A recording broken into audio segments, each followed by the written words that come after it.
Fidel Castro, para los que nos hemos dedicado a estudiar un poquito en profundidad la historia de Cuba y las personas que participaron en la historia de Cuba, nos hemos dado cuenta de que Fidel Castro ha sido un traidor no solo al pueblo de Cuba, sino a su propia gente, a la gente que luchó con él.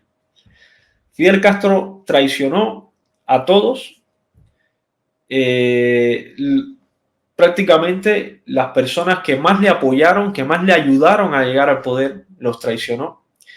Una de estas personas fue Pedro Luis Díaz Lanz. Dijo un gran hombre que creímos en una Cuba sin vencedores ni vencidos, sin más odios ni rencores, con todos y para todos. Creímos en el respeto al derecho ajeno, en la libertad, en la justicia. Sueño bello era aquel que tantos abrazaron y por el cual muchos dieron la vida, pero la noche de las ambiciones se extendió sobre nuestra bella isla. Ese gran hombre que dijo estas bonitas palabras fue Pedro Luis Díaz Lanz, comandante del ejército rebelde y jefe de la Fuerza Aérea Revolucionaria, uno de los tantos cubanos que tuvo el valor de enfrentarse a Batista y luego a Fidel Castro, una de las primeras personas que se dio cuenta del engaño comunista y uno de los primeros que intentó alertar al pueblo de Cuba sobre lo que se nos venía encima. Hoy vamos a hablar del comandante del ejército rebelde y jefe de la Fuerza Aérea Revolucionaria, Pedro Luis Díaz Lanz. Pedro Luis nació en La Habana un 8 de noviembre de 1926 en el seno de una familia que estuvo desde mucho antes vinculadas ya a las luchas por la patria. Su abuelo combatió en las filas mambisas y su padre fue un alto oficial del Ejército Constitucional Cubano hasta 1930.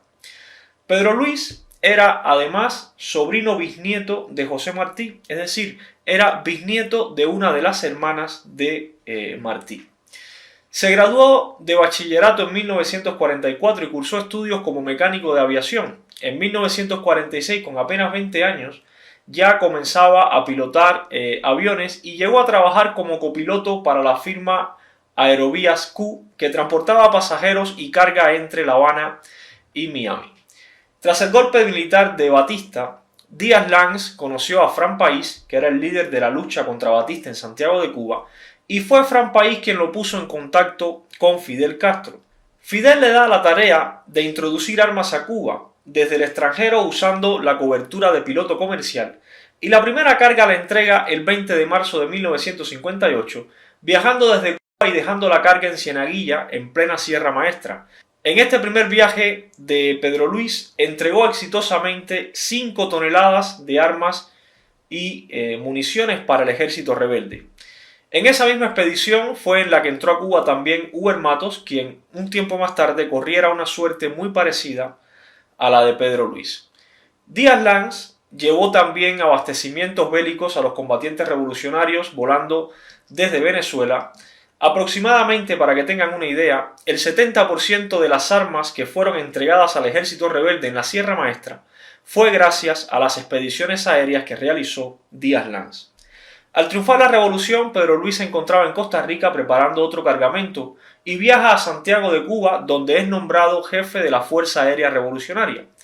Pedro Luis es quien, por orden de Fidel Castro, viaja a Camagüey y le comunica a los pilotos, a los aviadores del régimen de Batista, que sus vidas serían respetadas, algo que todos sabemos que no sucedió. Fidel Castro, después de 2 juicios, el segundo de ellos amañado, condenó a los pilotos de Batista a 30 años de prisión.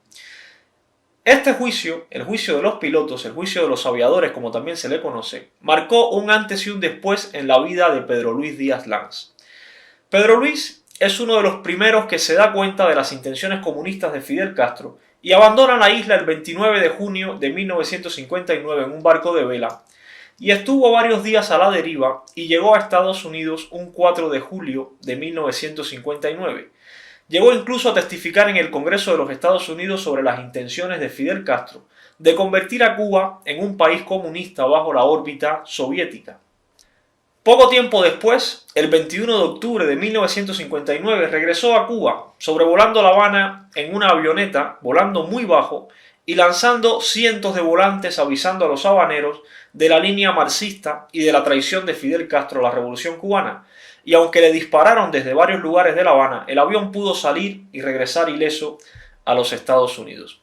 Al día siguiente de este lanzamiento de boletines, y como siempre ha actuado Fidel Castro desde la mentira y la manipulación, acusó a Pedro Luis Lanz de haber bombardeado La Habana y lo vinculó con lo que estaba ocurriendo con Huber Matos, ya que para ese entonces estaba también en las noticias de Cuba.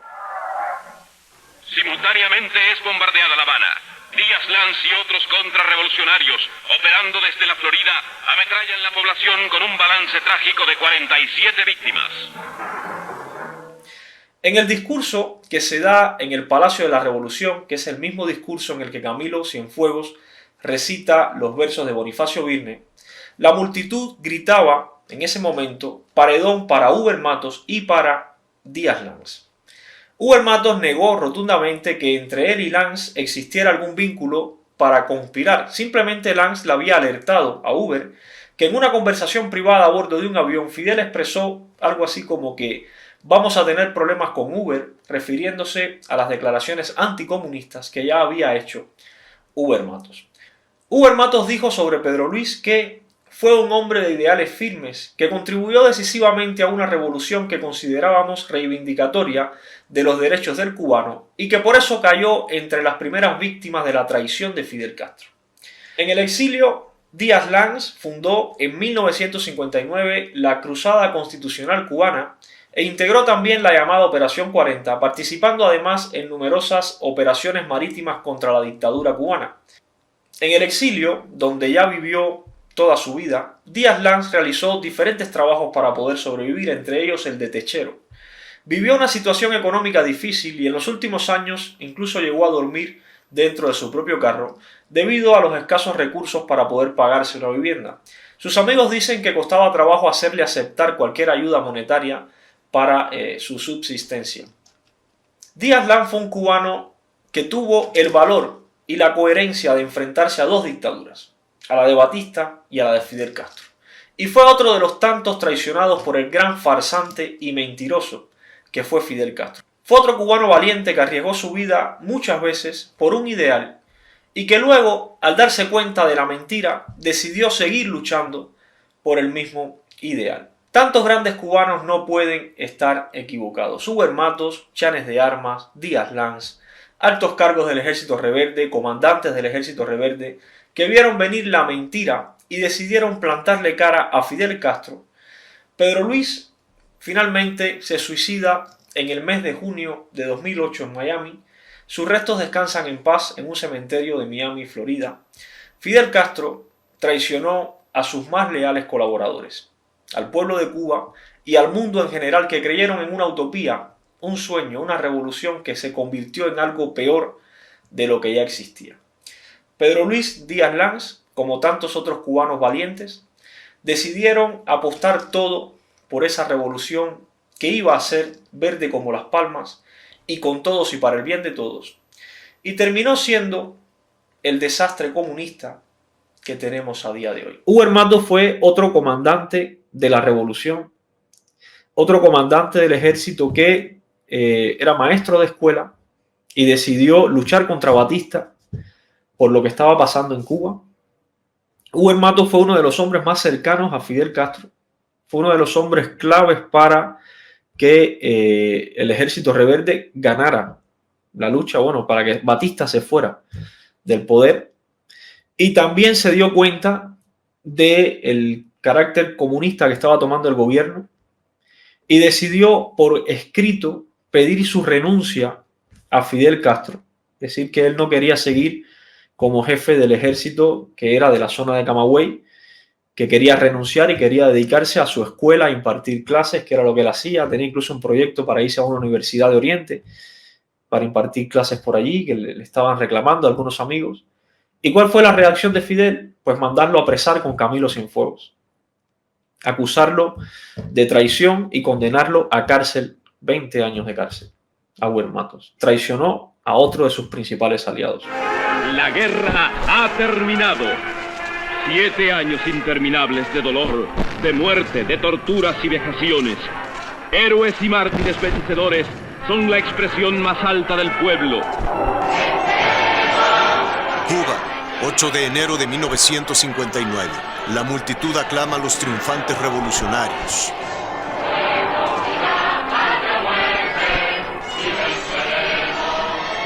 Al centro, Fidel Castro, líder indiscutible del movimiento. A su lado derecho, el comandante Camilo Cienfuegos, muerto en un misterioso accidente en octubre de ese año. Y a su lado izquierdo, el comandante Huber Matos, enviado a prisión por 20 años y borrado de la historia oficial cubana en diciembre de 1959. Yo luché en la Sierra Maestra y antes de la Sierra Maestra luché frente a la dictadura de Batista por el regreso de Cuba a la democracia, a la vigencia de la libertad y el respeto a todos los derechos de la ciudadanía en el contexto del sistema democrático. Y cuando triunfamos en la Sierra Maestra y en nuestro ingreso al llano ya, pues veníamos con un compromiso grande, no era mío, era de todo el proceso de Fidel Castro y de toda aquella revolución, de restaurar el sistema democrático. Y al cabo de varios meses me di cuenta que lejos de instaurar una nueva democracia en Cuba, con unas cuantas reformas sociales y económicas, pero por encima de todo la vigencia de la libertad, pues lo que estábamos era dando pasos hacia una nueva dictadura, y más alarmante todavía, de signo comunista. El pueblo de Cuba sabe que el gobierno revolucionario no es comunista. I am not communism. I am not agree with communism. Socialismo o muerte, patria o muerte, venceremos. Su delito, ser fiel a los ideales de libertad y democracia. Al darse cuenta que el discurso y las acciones de Fidel Castro iban adquiriendo matices comunistas, renunció a su puesto en el nuevo gobierno el 19 de octubre de 1959. Fue arrestado, acusado de sedición y de traición. Con la conspiración que tenía muy inteligentemente planeada Huber Matos, no era solamente en la provincia de Camagüey, sino que intentó captarse compañeros de otras provincias por medio del engaño y la mentira, de una forma muy solapada y con una estrategia, con toda la mala intención que puede albergar un hombre que va a traicionar a su patria. Era la prueba palmaria de que la revolución iba al fracaso, de que Castro estaba decidido a establecer un régimen de fuerza totalitario, y yo sabía que eso iba a terminar en un desastre para la nación cubana. Eso, junto con la privación de libertad, la acusación de Castro, que se paró en la tribuna y dijo de mí todos los horrores que se pueden decir, presentándome como el más miserable de los seres humanos. Fidel Castro le ofreció liberarlo a cambio de su silencio, pero Huber prefirió morir como un hombre fiel a sus principios que vivir en la mentira. Castro, a los 4 días de estar yo arrestado, metido en un calabozo, convocó una multitud que él dijo que era 1 millón de personas, quizás fueran medio millón de personas frente al Palacio de La Habana, y hizo que la gente levantara el brazo, paredón para Huber Matos, sin escuchar una palabra mía. En su juicio juró decir la verdad y lo hizo. En el juicio, cuando yo termino mi declaración, a mí no me permitieron ver abogados, ni conocer el sumario, ni nada de eso. A mí me llevaron, es decir, del calabozo donde me tenían metido, me llevaron al campamento militar donde hay un consejo de guerra y allí pues tengo la oportunidad de decir mi verdad.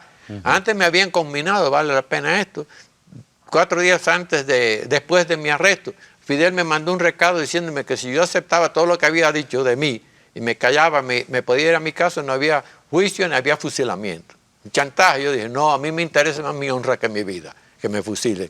Y fui al juicio, pero fui al juicio en rebeldía, dispuesto a hablar mi verdad. Me pasé 3 horas y minutos hablando y no me pudieron callar. Cuando terminé de decir mi verdad, explicar qué cosa es traición, traición a Cuba, traición a la revolución. Si me traen aquí precisamente por mi lealtad a mi patria, me traen aquí porque yo quiero que la revolución cumpla su compromiso.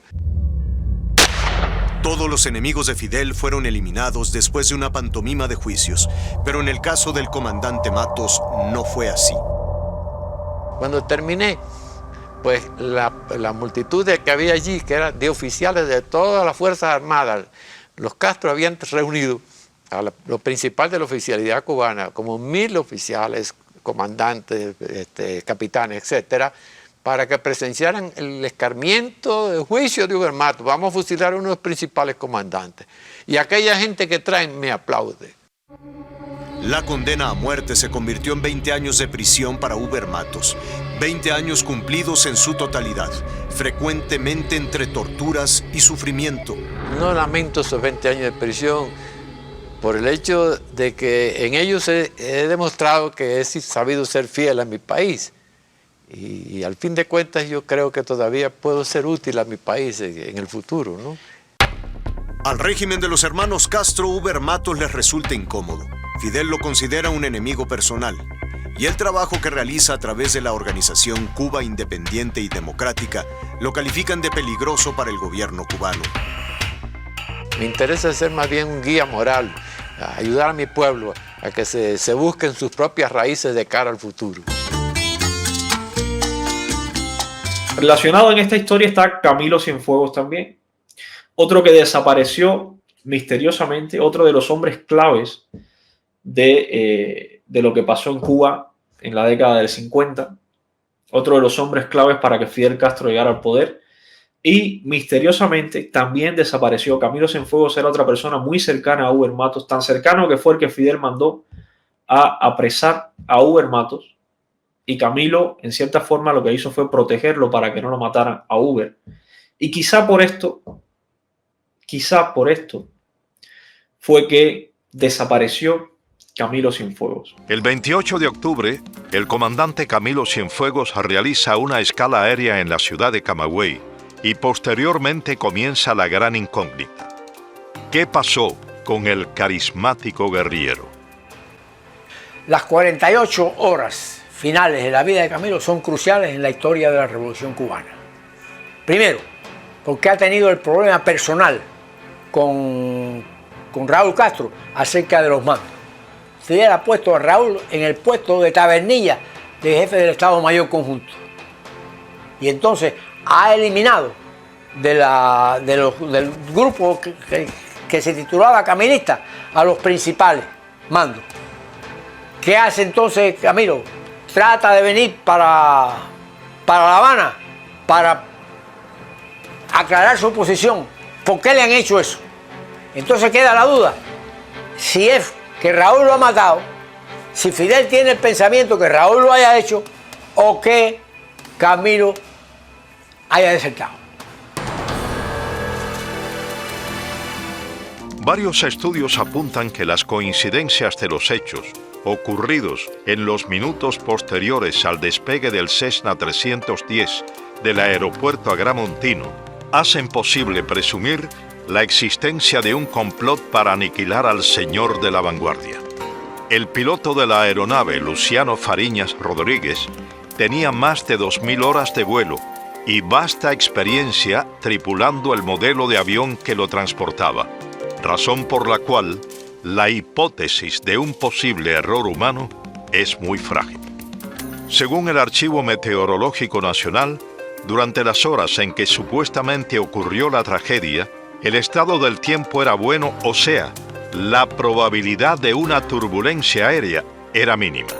Según el reporte de vuelo del aeropuerto de Camagüey, a 4 minutos de haber partido el Cessna 310, despegó un caza británico tipo Sea Fury con su cañón de 20 milímetros desenfundado.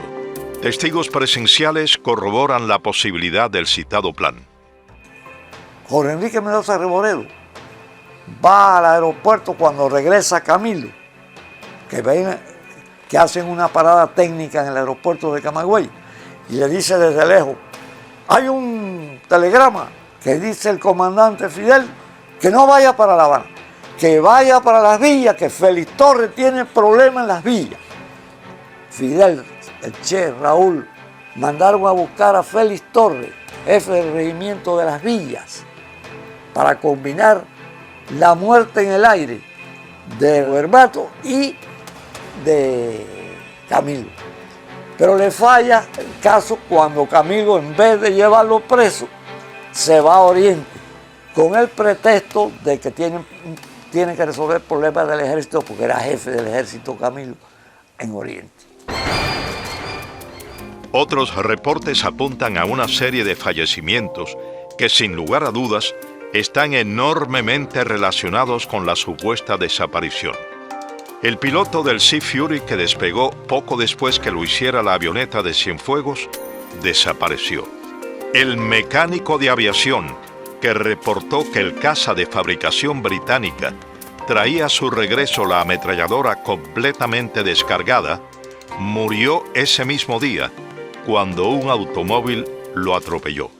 Un pescador que declaró que había visto que un avión caza atacaba una avioneta fue conducido a La Habana con el pretexto de ampliar las investigaciones, y nunca más se supo de él. El comandante Cristino Naranjo, amigo personal de Camilo, que había iniciado una investigación al respecto, fue baleado a la entrada del campamento de Columbia, y meses después, el victimario, el capitán Manuel Beatón, fue fusilado por el régimen castrista. Para comenzar, Fidel Castro dice que él se enteró 24 horas después. Eso es algo que nadie se puede creer. Además, que esa búsqueda que duró muchos días, Revolución tenía 2 reporteros allí, el escritor Guillermo Cabrera Infante y el fotógrafo Jesse Fernández, los cuales me contaban sorprendidos que después de la búsqueda de cada día, Fidel Castro se iba a la isla de Toriguanó o a otro sitio y le tiraba tiros a las vacas, enlazaban, hacía una especie de comelate como una fiesta. Y cuando salía a la televisión ya ponía la cara dramática. Pero la impresión que daba es que Camilo no iba a aparecer, porque él sabía que realmente no iba a aparecer. Y es evidente que, como demostraron a los acontecimientos posteriores, Fidel Castro ha eliminado a cualquier figura que pudiese tener la posibilidad de discutirle el poder. A mí me contó Juan Horta, que fue secretario de Fidel Castro al principio de la Revolución, en los años 59, que a Camilo lo había mandado a matar el Raúl Castro y el Che Guevara, que había mandado derribar la avioneta. Me presento y le digo: Fidel, a mí me dicen el coreano Miguel Sánchez, yo quisiera unirme a tu movimiento. Dijo: estoy de acuerdo, yo he oído hablar mucho de ti, pero aquí no hay dinero.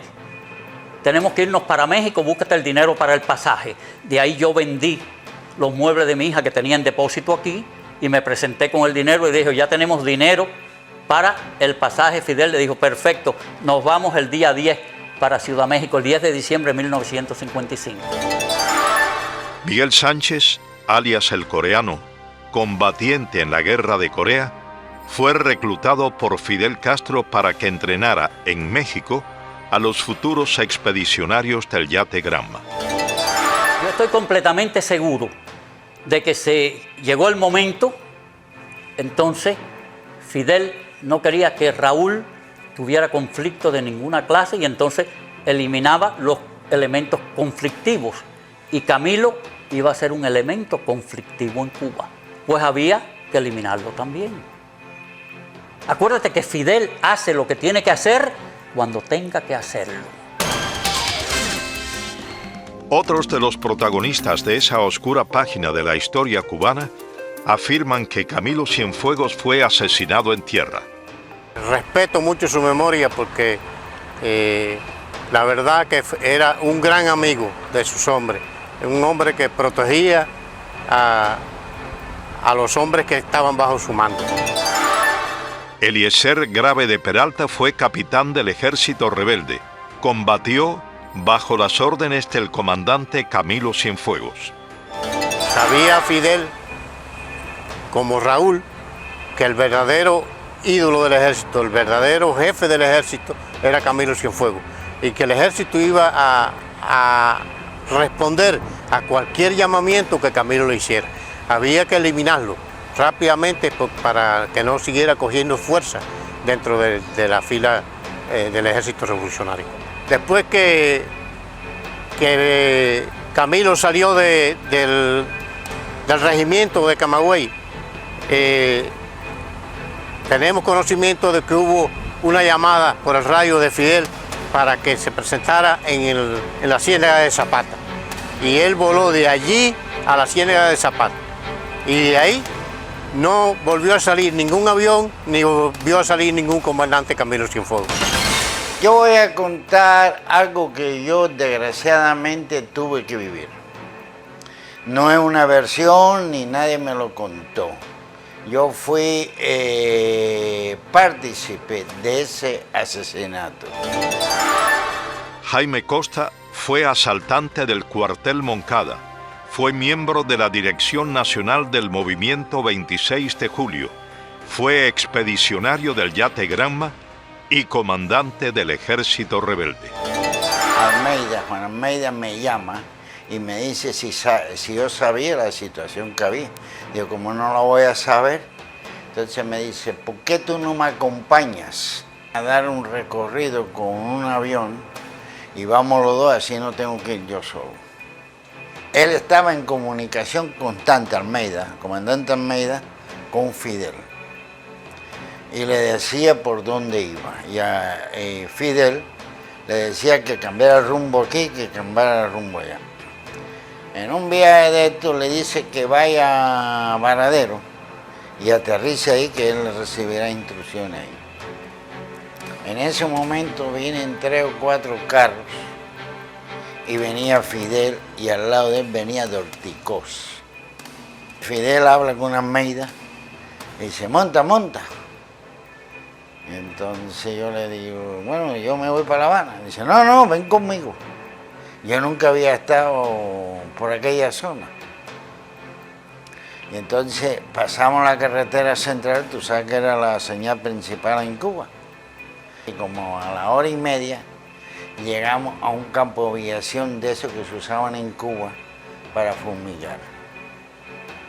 Cuando hago así que miro para el campo, veo la avioneta de Camilo parqueada ahí en una esquina.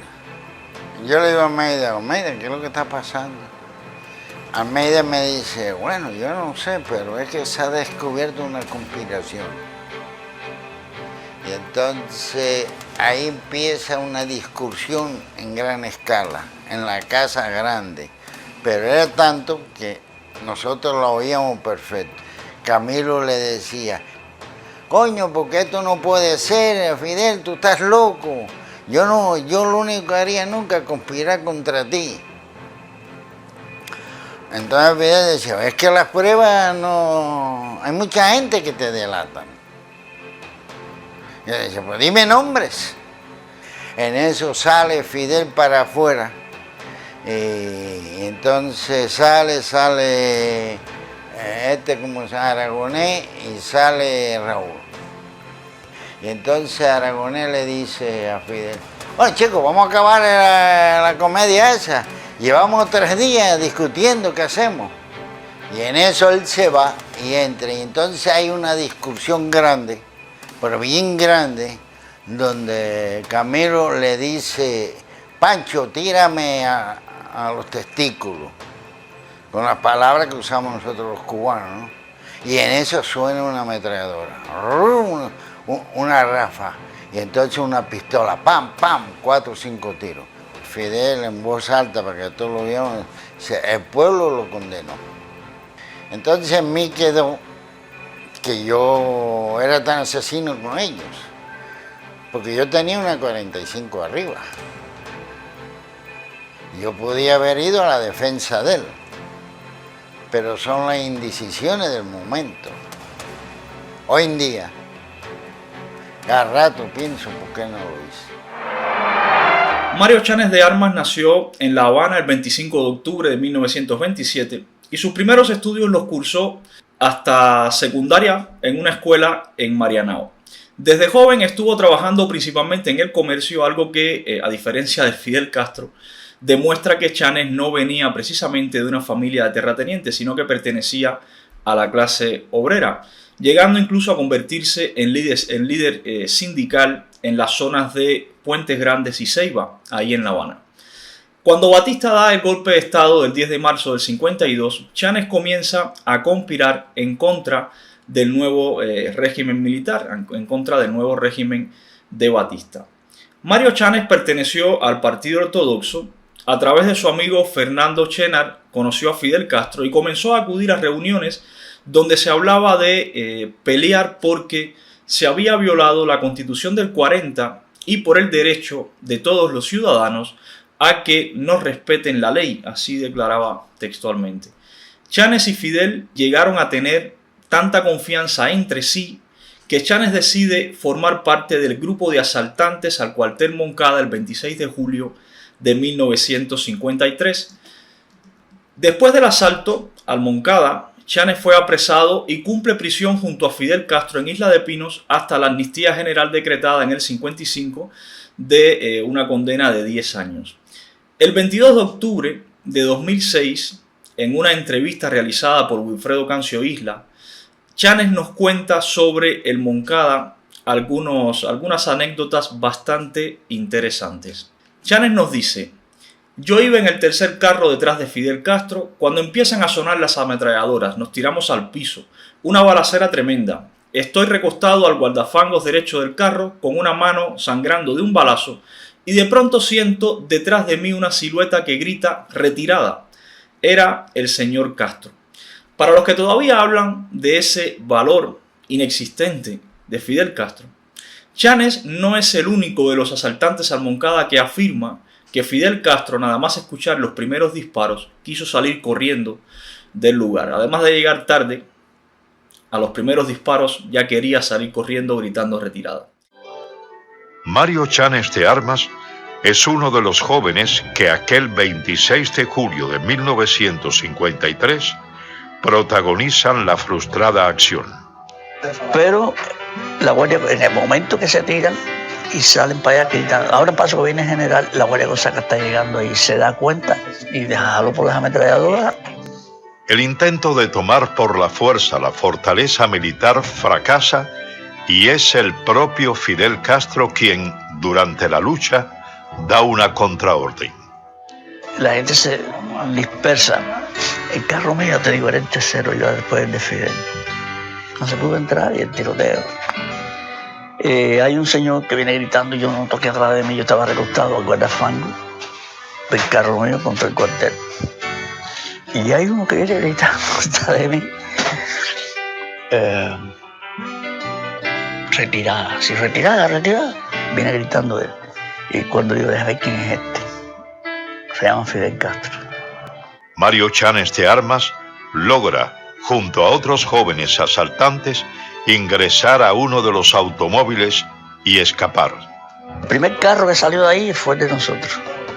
Yo, muy valiente, el chofer nuestro, Ciro Redondo, se montó rápido, nos montamos en el carro varios compañeros y algunos heridos atrás. En el libro de Fray Beto, Fidel y la religión, este libro absurdo de Fray Beto, Fidel Castro contaba entre sus hazañas que después del ataque al Moncada, los que se refugiaron con él en las montañas próximas a la Gran Piedra, dado el estado físico de algunos, era preferible que se entregaran para salvarlo a él y a la revolución y decir al ejército de Batista que Fidel ya no estaba por esa zona para que cesaran la búsqueda.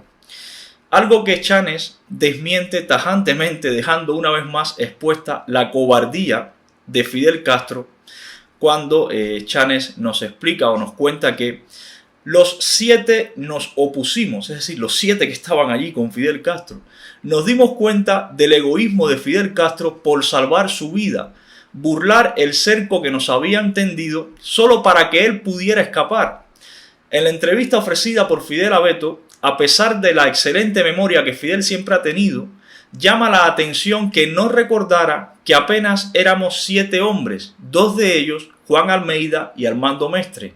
Ninguno de nosotros en mal estado físico, que tampoco recordara nuestros nombres y mucho menos la oposición que recibió ante su macabro plan. Aún así, como era el jefe del grupo, nos convenció para que nos entregáramos y resultó que también Fidel fue descubierto. Incluso mintió muchas veces al decir que lo habían agarrado dormido. Mario Chanes de Armas forma parte de un reducido grupo de jóvenes que junto a Fidel Castro logran escapar. Pasados 5 días, Castro les pide que se entreguen para salvarlo a él, porque, según les dijo, salvarlo a él era salvar a la revolución. Llegó un momento que el día 31, Castro nos llama a 5 de nosotros, uno de ellos Almeida. Entonces nos pide que nos entreguemos para salvarlo a él. Bueno, muchachos, ahí se formó.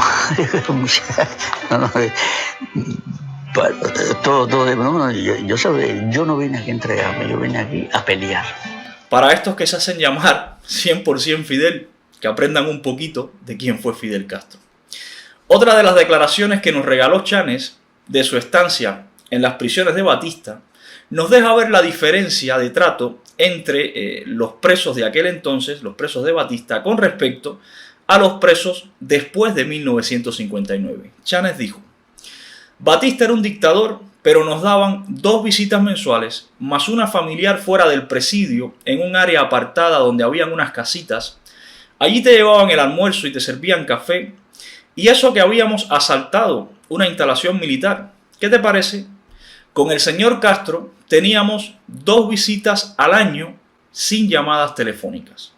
Cuando Chanes sale de prisión, viaja a Estados Unidos y trabaja un tiempo en Miami lavando platos mientras mantenía su comunicación con Fidel Castro. Y más tarde viaja a México para incorporarse a la expedición del Yate Granma, llegando a Cuba el 2 de diciembre del 56 junto a los otros 81 expedicionarios. Chanes fue uno de los supervivientes de Alegría de Pío y fue capturado y salió libre gracias al juez Manuel Urrutia, que años más tarde sería el primer presidente ya con la revolución en el poder. Una vez liberado, fue hacia La Habana, donde desde la clandestinidad organizó y dirigió los grupos de acción del movimiento 26 de julio. Fue capturado otra vez entonces y vuelto a llevar a prisión. Y el 1 de enero de 1959, cuando ya Castro llega al poder, su compañero Chanes, que había arriesgado su vida, recuerden, por él, se había entregado en la Sierra Maestra para salvar a Fidel, pues estaba en prisión todavía y fue liberado. Chanes se hizo cargo entonces de la reorganización de la dirección de la Policía Motorizada de La Habana, pero ya para ese entonces Chanes estaba descubriendo las verdaderas intenciones de Fidel Castro y decidió renunciar a su cargo y se puso a trabajar como repartidor de una fábrica de cerveza. Siguiendo el mismo modus operandi que con Huber Matos, Fidel Castro ordena detener a Chanes. El mismo Chanes, recuerden, y se lo voy a seguir recordando, que se había entregado en la Sierra Maestra para salvarle la vida a Fidel Castro. El 17 de julio de 1961, Chanes fue arrestado por participar en una supuesta conspiración para asesinar al propio Fidel Castro. Fue juzgado por conspiración de palabra, algo que nunca se le pudo probar, nunca se le encontró ningún papel, nunca se probó su participación en ningún complot, nunca se presentó ninguna prueba, pero aún así fue condenado a 30 años de cárcel. Mario Chanes de Armas volvió a prisión, a Isla de Pinos, 6 años más tarde, esta vez bajo la dictadura de Fidel Castro, su antiguo amigo, y vuelvo a insistir, el mismo amigo por el cual Chanes arriesgó su vida al punto de entregarse al ejército de Batista para que no atraparan a Fidel Castro. El 16 de julio de 1991 fue liberado, siendo el último preso político plantado de los conocidos como históricos.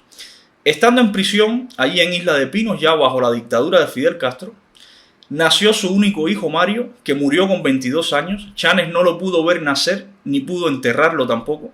También murieron sus padres y su hermano Francisco, quien también había cumplido prisión política en Cuba. Chanes se negó a vestir de preso y vivió años prácticamente con un calzoncillo puesto porque no quería ponerse la ropa de preso. Él no era un preso, no tenía por qué estar preso. A Chanes le daban solo una visita cada 6 meses y nada de teléfonos ni comunicación alguna. Chanes fue uno de nuestros prisioneros del castillo de If, uno de nuestros Edmundo Dantes, que fueron triturados por la maquinaria asesina comunista cubana, fueron triturados por el traidor Fidel Castro. Resulta irónico y hasta burlesco que el mundo haya hablado tanto de Mandela y presos como Chanes, de los cuales se abusó hasta los límites más inhumanos prácticamente, De ellos no se ha hablado nunca. Mandela estuvo 27 años preso, Chanes estuvo 30. Cuando Chanes es liberado, después de cumplir íntegramente su condena de 30 años, no le quitaron ni un día de condena, Chanes parte a Estados Unidos, donde continúa su lucha por Cuba hasta su muerte el 24 de febrero del 2007. Familia, quiero que nos imaginemos todos lo que significan 30 años de nuestra vida. Imagínense que todo lo que ustedes han conseguido, lo que han reído, lo que han vivido, lo que han disfrutado, lo que han llorado, todo lo que han hecho durante 30 años, todo eso no exista. Te sea arrebatado, te sea borrado, nada más y nada menos que por una persona por la cual un día fuiste capaz de arriesgar tu vida. 30 años de hambre, 30 años de tortura, 30 años de provocaciones, 30 años de vejaciones, 30 años de privaciones, 30 años preso por el simple capricho y las malas entrañas de Fidel Castro. Un asaltante al Moncada, un luchador contra Batista, un prisionero de Isla de Pinos, un expedicionario del Granma, un combatiente de la clandestinidad. Nada de esto valió ante la crueldad, las ambiciones y la miseria humana de Fidel Castro. Nada de esto libró de 30 años de cárcel a Mario Chanes de Armas. Estas fueron las cosas que hizo el monstruo de Fidel Castro, ese monstruo que todavía el día 13 de agosto algunos celebran su natalicio. Es impactante cómo han destrozado a los cubanos y a Cuba, y quiero darle las gracias a todos los cubanos que, como Mario Chanes, han tenido en sí el decoro de muchísimos hombres. Tenemos que, familia, recordar, traer a la memoria, no olvidar, no dejar que se borre de nuestro pasado este tipo de cubanos, esta estirpe de cubanos únicos, como Chanes, como Uber Matos y como tantos otros que han puesto en alto el honor, la valentía, las ansias de libertad, el civismo, el respeto, el amor hacia Cuba, hacia la democracia. Y muchos de ellos, por desgracia, fueron reprimidos, fueron abusados, fueron torturados, fueron golpeados por la misma persona que un día les dijo que iba a encabezar esa lucha por liberar a Cuba de esa dictadura de Batista e iba a implantar una democracia en Cuba. Fueron apresados, fueron traicionados por ese monstruo que fue Fidel Castro. Otra persona también traicionada en cierta forma fue Ramón Barquín. Ramón Barquín fue la cabeza visible, por lo que más se le conoce es por la conspiración de los puros, que fue un levantamiento de militares. Ramón Barquín era militar, era cienfueguero además, nació en Cienfuegos en 1914 y estudió, era militar de carrera, estudió en la Escuela Superior de Guerra, estudió en la Escuela de Cadetes primero y luego en la Escuela Superior de Guerra de México, y cuando regresó a Cuba fundó una academia para oficiales en Cuba, creó una academia para oficiales. Era militar de carrera y se alzó contra Batista en el 56, en esto que se llamó la conspiración de los puros. Pues una vez que triunfa la revolución, una vez que llegan los comunistas al poder, Ramón Barquín fue destinado a la Embajada de España, a la Embajada de Cuba en España como agregado militar, y ahí se da cuenta también del tono comunista que estaba teniendo el nuevo régimen y comienza también a conspirar y al final pues no pudo otra vez regresar a Cuba, tuvo que quedarse en el exilio.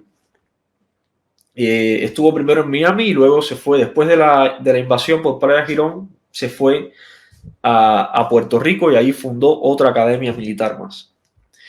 Uno de los más traicionados, uno de los más porque no fue el único, pero es una de las traiciones que más duele de Fidel Castro, fue Eloy Gutiérrez Menoyo, el gallego Menoyo.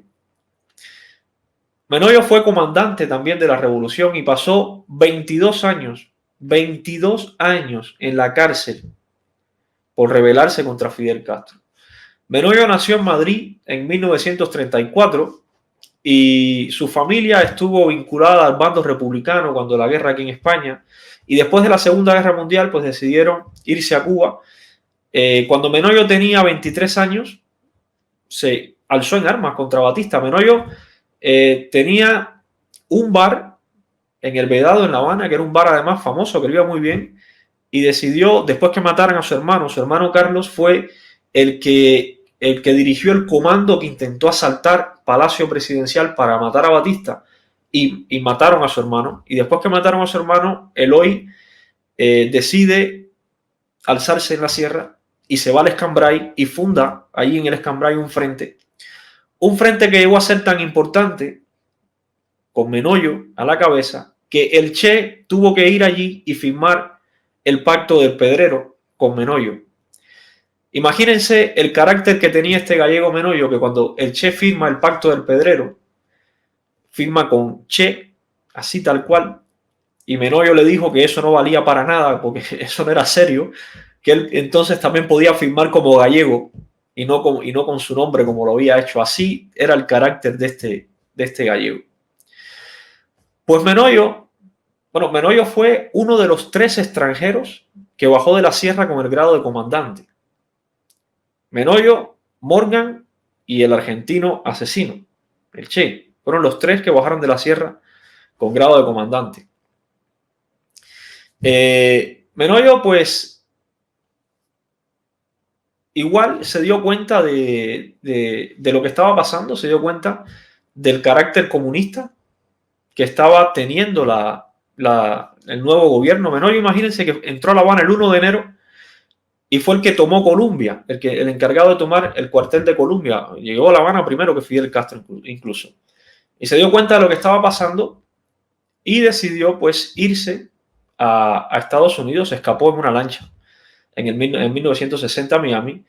Luego no quiso participar de la invasión a Playa Girón y fundó y dirigió Alfa 66, que fue un grupo que se dedicó a realizar atentados y sabotajes al gobierno a la dictadura de Fidel Castro.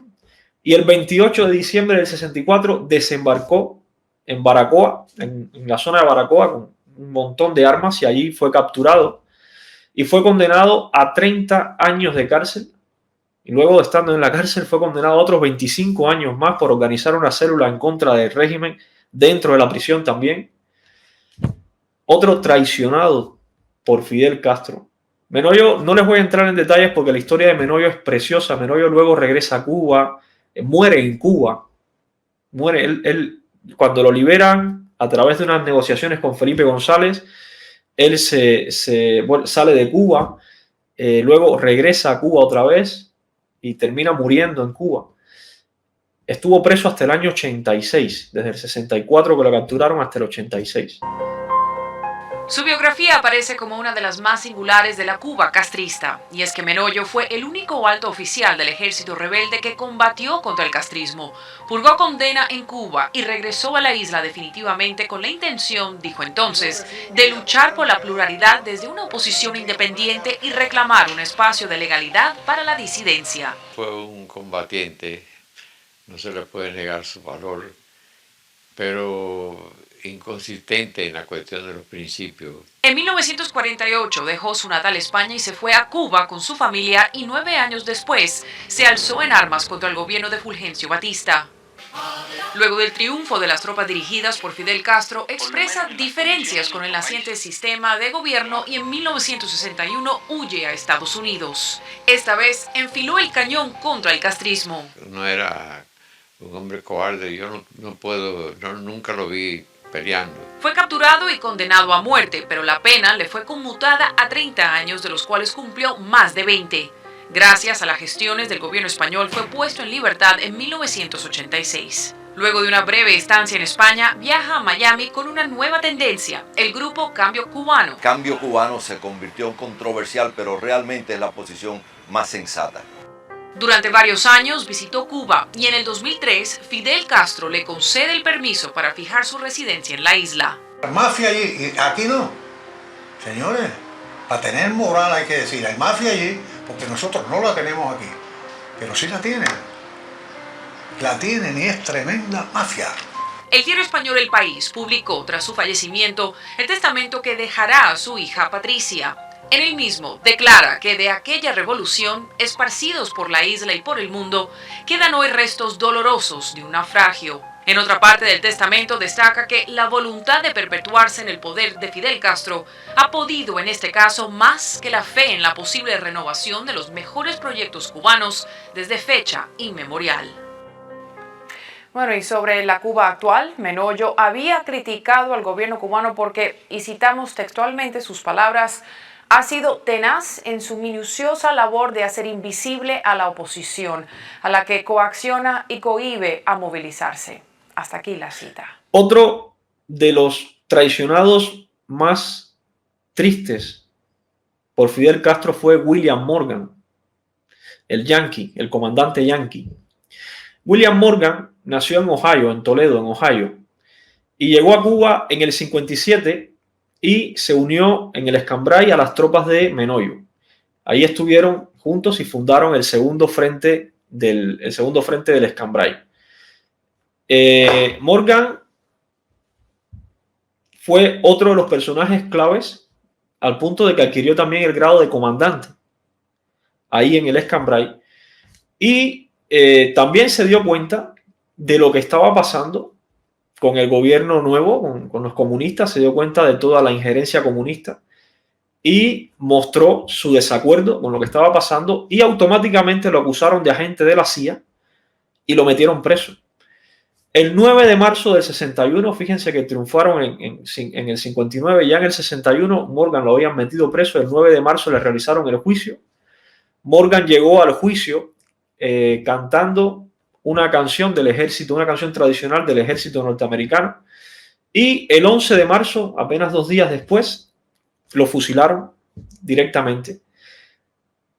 En el paredón de fusilamiento le dijeron que se arrodillara y Morgan no se arrodilló, dijo que a él había que dispararle de pie y le dispararon en las rodillas para que cayera de rodillas y luego lo fusilaron. Eso hicieron con otro comandante de la revolución, con William Morgan. El militar norteamericano que peleó en Cuba junto a Fidel Castro para derrocar a Fulgencio Batista. Como el Che Guevara, Morgan fue un extranjero que alcanzó el título de comandante y héroe de la Revolución cubana. En 1961, después de varias desavenencias con los comunistas, el llamado comandante Yankee fue fusilado tras acusaciones de ser un agente de la CIA. Querida mamá, quiero que sepas que he estado preparado para esto desde que he entrado en prisión. Después de todo, no es cuando muere un hombre, sino cómo. Otro de los traicionados, el líder sindical David Salvador. David Salvador fue miembro del movimiento 26 de julio y entre tantas cosas que hizo, una de las más importantes fue que participó en la reunión de los Altos de Mompié, una reunión clave también en toda la lucha, para unir fuerzas en la lucha. Se opuso a Fidel Castro, ya después de haber llegado al poder los comunistas, se opuso a Fidel Castro y fue perseguido e intentó salir de Cuba y fue capturado y condenado a 30 años y luego fue desterrado David Salvador, un sindicalista que antes de la revolución y después intentó siempre velar por los trabajadores, incluso estuvo en favor al principio de Fidel Castro hasta que se dio cuenta de lo que realmente estaba pasando con el movimiento sindical, que lo estaban secuestrando. Y entonces fue cuando se opuso a toda esta patraña de los comunistas. Otro traicionado, Miguel Ángel Quevedo, director de la revista Bohemia. Miguel Ángel dejó una carta antes de suicidarse, dejó una carta que todo cubano debería leerla.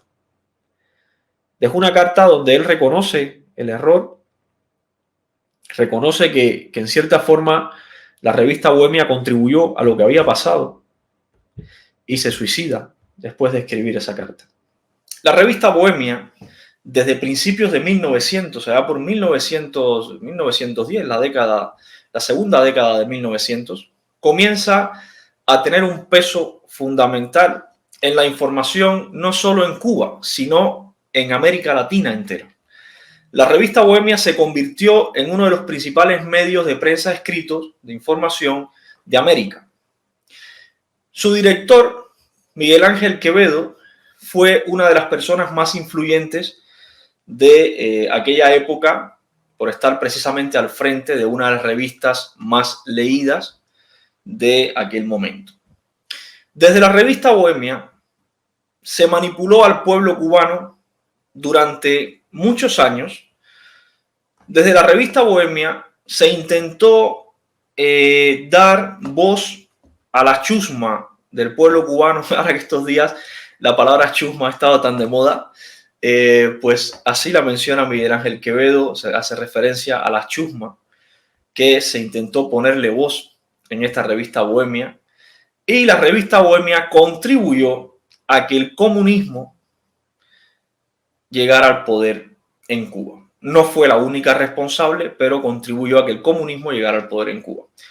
Miguel Ángel Quevedo termina suicidándose en Caracas en el año 69, después de dejar una carta donde reconocía todo el daño que había provocado la revista Bohemia y además también culpando o poniéndole nombre a todos los demás responsables de que el comunismo haya llegado a Cuba. En esta carta hay algunos datos claves para entender la mentira del régimen cubano. Hace unos días, un cubano de estos que se viene arriba de pronto en las redes sociales y empieza a hablar de lo malo que era Batista, me dice que es que la dictadura de Batista dejó 40.000 muertos. Y le digo, bueno, ¿y dónde están las pruebas de eso? Me dice que se había equivocado, que eran 20.000 muertos. Y le volví a decir, bueno, ¿y dónde están las pruebas de eso? Y me dice que las pruebas están en la revista Bohemia. Y ahí era donde yo quería llegar, porque sabía por dónde él venía. Porque ese cubano, como muchos otros, se ha leído la versión oficial del régimen y se ha leído las mentiras de la revista Bohemia, pero no se ha leído esta carta que les voy a leer ahora, donde el propio director de Bohemia explica con nombre y apellido del periodista que lo escribió que esos 20.000 muertos que se le achacan al régimen de Batista es simplemente falso. Es una mentira que se usó para manipular al pueblo cubano. Por eso, cubanos de dentro de Cuba, cubanos manipulados, cubanos adoctrinados, cubanos que repiten el discurso oficial una y otra vez. Cuando vayamos a hablar de historia, tenemos que tener todo el espectro, todo el abanico de la historia, todas las versiones de la historia, para no pecar por una parte de ingenuos y por otra de adoctrinados históricos, que es lo que por desgracia le pasa a una buena parte de la juventud cubana a día de hoy.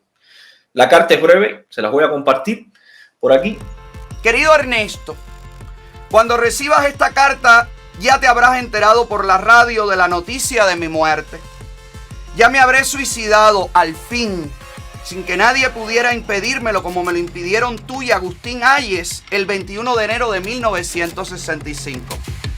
Sé que después de muerto llevarán sobre mi tumba montañas de inculpaciones que querrán presentarme como el único culpable de la desgracia de Cuba. Y no niego mis errores ni mi culpabilidad. Lo que sí niego es que fuera el único culpable. Culpable fuimos todos, en mayor o menor grado de responsabilidad. Culpable fuimos todos.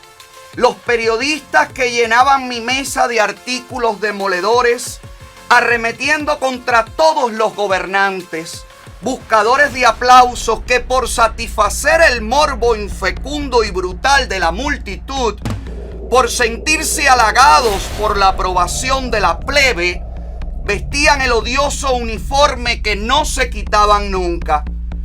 No importa quién fuera el presidente ni las cosas buenas que estuviesen realizando a favor de Cuba, había que atacarlos y había que destruirlos. El mismo pueblo que los elegía pedía a gritos sus cabezas en la plaza pública. El pueblo también fue culpable. El pueblo que quería Guiteras, el pueblo que quería a Chivás, el pueblo que aplaudía a Pardollada, el pueblo que compraba a Bohemia, porque era vocero de ese pueblo. El pueblo que acompañó a Fidel desde el oriente hasta el campamento de Columbia. Fidel no es más que el resultado del estallido de la demagogia y de la insensatez. Todos contribuimos a crearlo. Todos, por resentidos, por demagogos, por estúpidos o por malvados, somos culpables de que llegara al poder. Los periodistas que conocieron la hoja de Fidel, su participación en el Bogotazo comunista, el asesinato de Manolo Castro y su conducta gangsteril en la Universidad de La Habana, pedíamos una amnistía para él y sus cómplices en el asalto al cuartel Moncada cuando se encontraba en prisión. Fue culpable el Congreso que aprobó la ley de amnistía, los comentaristas de radio y televisión que la colmaron de elogios y la chusma que la aplaudió deliberadamente en la gradería del Congreso de la República. Bohemia no era más que el eco de la calle, aquella calle contaminada por el odio que aplaudió a Bohemia cuando inventó, escuchen bien, cuando Bohemia inventó los 20.000 muertos. Invención diabólica del dipsomano Enriquito de la Osa, que sabía que Bohemia era el eco de la calle, pero que también la calle se hacía eco de lo que publicaba Bohemia. Fueron culpables los millonarios que llenaron de dinero a Fidel para que derribara al régimen. Los miles de traidores que se vendieron al barbudo criminal y los que se ocuparon más del contrabando y del robo que de las acciones de la Sierra Maestra. Fueron culpables los curas de sotanas rojas que mandaban a los jóvenes para la sierra a servir a Castro y a sus guerrilleros. Y el clero oficialmente que respaldaba la revolución comunista con aquellos pastorales encendidas, como conminando al gobierno a entregar el poder. Fue culpable Estados Unidos de América, que incautó las armas destinadas a las Fuerzas Armadas de Cuba en su lucha contra los guerrilleros, y fue culpable el State Department, que respaldó la conjura internacional dirigida por los comunistas para adueñarse de Cuba. Fueron culpables el gobierno y su oposición cuando el diálogo cívico, por no ceder y llegar a un acuerdo decoroso, pacífico y patriótico, los infiltrados por Fidel en aquella gestión para sabotearla y hacerla fracasar como lo hicieron. Fueron culpables los políticos abstencionistas que cerraron las puertas a todos los cambios electoralistas, y los periódicos que como Bohemia le hicieron el juego a los abstencionistas, negándose a publicar cada relacionado con aquella elección. Todos fuimos culpables, todos por acción u omisión, viejos y jóvenes, ricos y pobres, blancos y negros, honrados y ladrones, virtuosos y pecadores. Claro, nos faltaba por aprender la lección increíble y amarga que los más virtuosos, entre comillas, y los más honrados, entre comillas, eran los pobres. Muero asqueado, solo, proscrito, desterrado y traicionado y abandonado por amigos a quienes brindé generosamente mi apoyo moral, económico en días muy difíciles, como Rómulo Betancourt Figueres, Muñoz Marín, los titanes de esa izquierda democrática que tampoco tiene de democrática y tanto de izquierda. Todos deshumanizados y fríos me abandonaron en la caída. Cuando se convencieron de que yo era anticomunista, me demostraron que ellos eran antiquevedistas. Son los presuntos fundadores del tercer mundo, el mundo de Mao Zedong. Ojalá mi muerte sea fecunda y obligue a la meditación, para que los que puedan aprender la lección y los periódicos y los periodistas no vuelvan a decir jamás lo que las turbas incultas y desenfrenadas quieran que se digan, para que la prensa no sea más un eco de la calle sino un faro de orientación para que esa propia calle sepa qué tiene que hacer. Para que los millonarios no den más su dinero a quienes después los despojan de todo. Para que los anunciantes no llenen de poderío con sus anuncios a publicaciones tendenciosas, sembradoras de odio y de infamia, capaces de destruir hasta la integridad física y moral de una nación o de un destierro. Y para que el pueblo recapacite y repudie a esos voceros de odio cuyas frutas hemos visto que no podrían ser más amargas. Fuimos un pueblo cegado por el odio y todos éramos víctimas de esa ceguera. Nuestros pecados pesaron más que nuestras virtudes. Nos olvidamos de Núñez de Arce cuando dijo: cuando un pueblo olvida sus virtudes, lleva en sus propios vicios su tirano. Adiós. Este es mi último adiós. Y dile a todos mis compatriotas que yo los perdono con los brazos en cruz sobre mi pecho, para que me perdonen todo el mal que he hecho. Otro de los traicionados, Raúl Chivas, el hermano de Eduardo Chivas. Entre los dos fundaron el Partido Ortodoxo en el 47. Raúl también inicialmente apoyó a Fidel Castro, y cuando vio también que era comunista, decidió irse de Cuba en 1960. Raúl Chivas combatió el comunismo en Cuba y se opuso a Fidel Castro de muchísimas formas desde el exilio, y murió a la edad de 86 años ya sin poder regresar a Cuba. Otra persona clave en la lucha contra Batista y en toda la estructura política cubana, al punto de fundar con su hermano Eduardo Chivas, que es el que más se le conoce porque se suicidó, el Partido Ortodoxo. Otras personas, ya hablando de intelectuales, periodistas, tenemos a Jorge Mañach. Jorge Mañach, yo la mejor biografía de Martí que me he leído, no por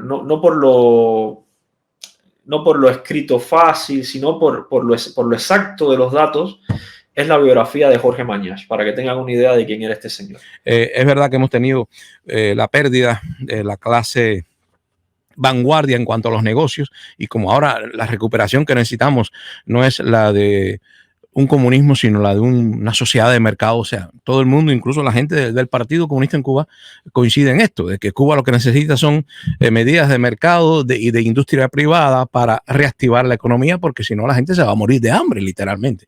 Entonces, como todo el mundo está involucrado en esto, creo que no tiene sentido desconocer el hecho de que sí perdimos ya, desde el año 59, perdimos a una vanguardia experta en estas cosas de la economía. Esa vanguardia fue la pequeña burguesía. No voy a hablar de la gran sacrocracia, no voy a hablar de la gente vinculada a la industria azucarera y de los licores, porque esa gente obviamente no representaba a la mayoría de los cubanos, pero hay una clase media de pequeña burguesía y de pequeño empresariado cubano que también se marchó por lo radical que fue esa revolución. Se marchó a Miami, pero también a Puerto Rico, a Venezuela, a España. Se fueron de Cuba, y ahí sí nos perdimos a la vanguardia empresarial que ahora necesitamos, porque la gente dice, bueno, es que ha pasado mucho tiempo, entonces la gente se murió. Sí, pero ahí están sus hijos, y sus hijos en España o en Venezuela pues están haciendo lo mismo, están haciendo lo que sus padres le enseñaron, ayudando a esos otros pueblos que son más astutos y que reciben a esta migración tan buena, ¿no? La que tiene la experiencia industrial y de servicios financieros, incluso banqueros cubanos. Nos perdimos toda esa clase, y a sus hijos, me repito, el tiempo ha pasado y sus hijos también están sirviendo en otros países a otros pueblos. No, nos perdimos esa parte. No vamos a lamentar la pérdida de esa vanguardia. Se dice, yo digo vanguardia con toda intención, porque la gente dice en Cuba el Partido Comunista es el vanguardia de la nación. Está bien, son vanguardia los utópicos, los filósofos, pero y los prácticos, y los ingenieros y la gente que sabía manejar la industria y el mundo financiero o el comercial. ¿Dónde están los comerciantes de Cuba? Se fueron ellos y sus hijos para siempre. Fidel dijo, no los necesitamos, y ellos se fueron, tan sencillo. Otros pues murieron en el intento de salir y murieron en la isla y no dejaron ningún legado. Cuba tendría que empezar de nuevo desde cero. Es lamentable y no quiero desanimar a nadie.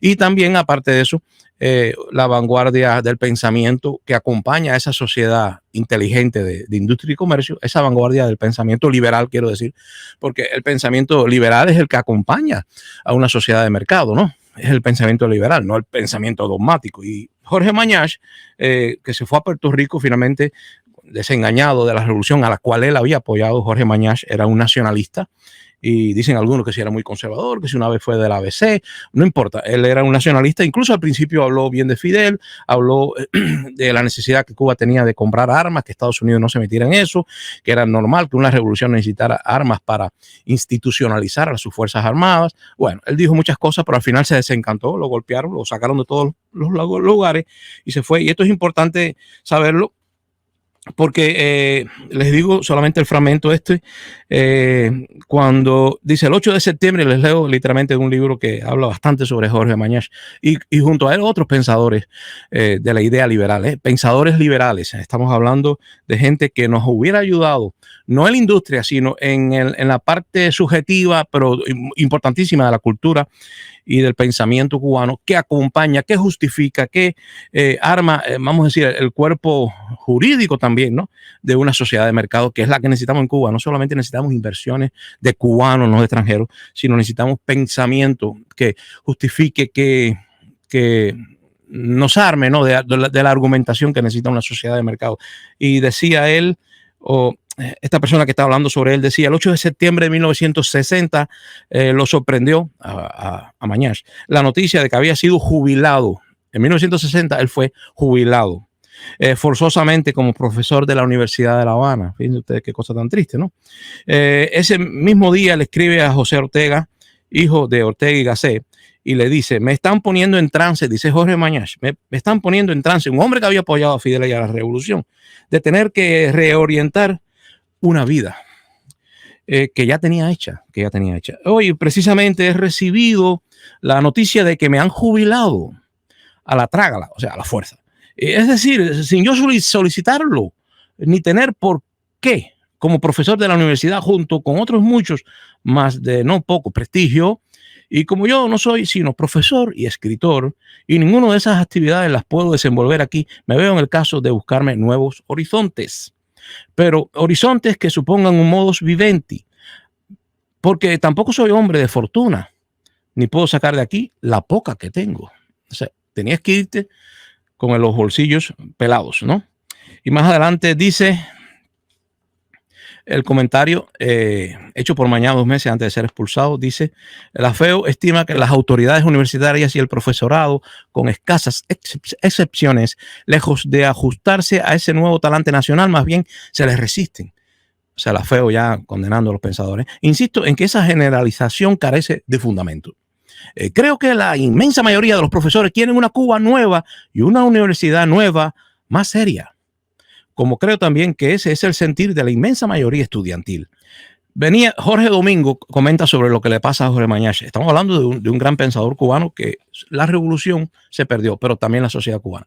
Dice, venía observando desde meses antes cómo su campo de participación, se refiere a Jorge Mañach, se reducía paulatinamente. La Academia Nacional de Artes y Letras, la Academia de Historia de Cuba y la Sociedad Económica de Amigos del País, instituciones a las que pertenecía, cesaban de funcionar. Fíjense ustedes cuántas instituciones acompañadoras de una sociedad razonablemente organizada desaparecían al principio de la revolución. La Sociedad Económica de Amigos del País, buen nombre, ¿eh? Instituciones a las que pertenecía cesaban de funcionar. El Diario de la Marina era clausurado en el 60. Por aquellos días, el director de Bohemia, Miguel Ángel Quevedo, abandonaba el país y esta revista pasaba a manos del gobierno. La Universidad Católica de Santo Tomás de Villanueva, donde había impartido varios cursos, cierra sus puertas. La emisora CMQ, donde también trabajaba, es intervenida por las autoridades. De igual modo, dejan de imprimirse publicaciones nacionales donde hubiera podido colaborar, o sea, ganarse la vida. Y bueno, y ustedes dirán, ¿y qué tiene que ver esto con una Cuba material? Bueno, es que una sociedad necesita de una vanguardia del pensamiento y estamos hablando de una vanguardia del pensamiento político también y social, que se había desarrollado en muy poco tiempo. ¿Cuántos años teníamos? Una república de 50 años no es mucho tiempo. Yo creo que habíamos ido muy deprisa. Teníamos la base en el siglo XIX ya de un buen pensamiento cubano que le dio sustento a la república. Todo eso se ha perdido, amigos, se ha perdido. Y ustedes dirán, bueno, y se ha perdido cosas peores. Los españoles decían, más se perdió en Cuba, más se perdió en Cuba. Pero nosotros perdimos la patria. Es una cosa fundamental, donde nacimos y a la cual aprendimos a querer. Ahora Cuba está a oscuras, hay una desorientación moral grande. Incluso hace un tiempo supe de una carta un escrito que había hecho uno de los hijos de Fidel Castro, donde reflejaba esa desorientación moral y donde decía, ahora Cuba es algo así como que, pero reafirmaba la idea de que Cuba es un sálvase quien pueda, o sea, una jungla. Lo que pasa es que están desorientados, esa es mi opinión, están desorientados porque la clase que dirigía los negocios se marchó de Cuba, pero también se marchó la clase que pensaba. Pues Jorge Mañach fue otro de los traicionados por Fidel Castro. Guillermo Cabrera Infante, Carlos Franqui, Dollada, Luis Conte Agüero, todos estos fueron otras personas también traicionadas por Fidel Castro. Todas estas personas, desde comandantes de la revolución, allegados a Fidel Castro, periodistas, intelectuales, sindicalistas, políticos, todos estos fueron traicionados por Fidel Castro, porque todos ellos apoyaron a Fidel Castro pensando que en una Cuba futura, en una Cuba post-Batista, iba a haber una democracia, se iba a restablecer la Constitución de 1940, se iba a convocar elecciones en un año, como había prometido Fidel Castro. Iba a ser una revolución, como dijo Fidel Castro, verde como las palmas, con todos y para el bien de todos, para erradicar la pobreza que había en Cuba, que no era donde más había en el mundo, pero había. Para erradicar el analfabetismo que había en Cuba, que no era donde más había en el mundo, ni siquiera en América, pero había algo. Y Fidel Castro usó a todas estas personas, hombres valientes que llegaron a tener el grado de comandante, hombres que ni siquiera fueron cubanos, como Menoyo o como Morgan, y decidieron aportar a Cuba. Fidel Castro los usó, los exprimió, les mintió, los engañó para llegar al poder. Y una vez llegó al poder, como hacen todos los comunistas, todos hacen esto, los mató públicamente, moralmente, y algunos de ellos incluso físicamente. Esta técnica de matar pública y socialmente al adversario, que la usó Fidel Castro con todas estas personas y con algunas incluso llegó al asesinato físico, no es nueva, es una técnica que se ha empleado por los regímenes totalitarios, especialmente por los regímenes comunistas, desde el propio Marx, cuando escribía. Cuando leen a Marx, ya ven que antes de criticar las ideas de una persona, lo que hacía era criticar a una persona, que si este es negro, que si este no sabe lo que dice. Pues Fidel Castro, Lenin también lo hizo, por ejemplo, asesinar pública y socialmente a las personas. Y Fidel Castro puso en práctica esto desde 1959, incluso desde antes de llegar al poder. Y lo hizo con todos sus allegados, con todos los allegados que había engañado, les había dicho de elecciones y constituciones para poder llegar al poder. Y cuando estos allegados, que eran personas inteligentes, además como Hugo Matos, que era maestro, vieron que Fidel Castro no cumplía sus promesas, que Fidel Castro era comunista y estaba dándole participación a los comunistas de lo que estaba pasando allí, y que no iba a restituir la Constitución y que no iba a convocar elecciones, y se opusieron a eso, se dieron cuenta de la mentira y reclamaron a Fidel Castro. Pues Fidel Castro simplemente se los quitó del medio. La historia de Fidel Castro y la historia reciente de Cuba, la historia del mal llamada revolución cubana, es una historia de mentiras. Es una historia de engaños, de manipulaciones, de personas que han sido eliminadas, borradas prácticamente de la historia, porque son personas que en algún momento conocieron la verdad e intentaron decirla, y la verdad en ese régimen no se puede decir, y los apartaron de la historia. A mí me hubiera gustado, cuando estudié en la escuela de pequeño, que me encantaba la historia, me hubiera gustado que me hablaran de esta gente. Me hubiera gustado saber que un español de Galicia, o español, el gallego, peleó en Cuba por los cubanos, y que fue un americano como Morgan de Ohio a pelear a Cuba también para eliminar el régimen de Batista, y que participaron en la lucha, participaron maestros de escuela, participaron pilotos de vuelos comerciales, participaron artistas, periodistas. No fueron esos barbudos de la sierra los únicos que hicieron la revolución en Cuba, pero sí fueron algunos de esos barbudos de la sierra los que traicionaron a todos los demás, fusilaron a todo el que se le opuso, a todo el que descubrió la traición, secuestraron a Cuba y se quedaron en el poder. Y esa historia la tenemos que contar. Porque no es justo que nuestros hijos y nuestros nietos, en un futuro, venga alguien a volverles a decir que Fidel hizo una revolución. No, Fidel mintió. Fidel engañó. Fidel manipuló a la gente que lo ayudó y a una buena parte del pueblo de Cuba.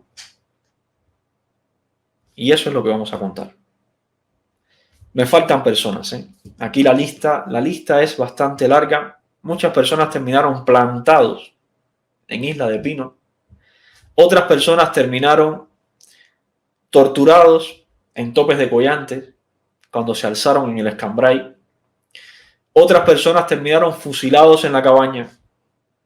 Otras personas terminaron yéndose de cualquier forma de Cuba. Y otras personas terminaron con miedo, callados la boca, para que no les pasara nada. Esa es la realidad de lo que muchos en Cuba llaman la revolución y los logros de la revolución.